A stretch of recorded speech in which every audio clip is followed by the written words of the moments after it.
جاو واحد العدد كذلك ديال المغالطات. يعني الحكومه كتخدم مع المجلس الاعلى.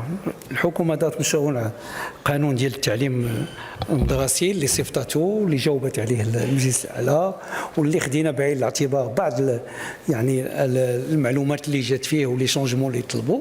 دونك حنا كنشتغلوا، ولكن انا اللي بغيت نقول لكم حنا بلي جينا يعني الحكومه ما تسناوش 5 سنين باش نقول لكم غادي نديروا واحد لا ريفورم.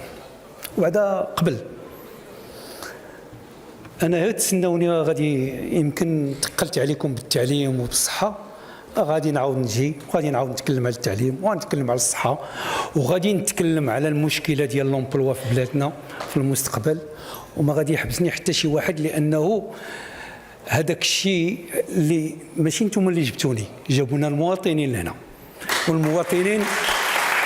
والمواطنين عاملين من الاولويات ديالهم التعليم والصحه وكذلك الشغل.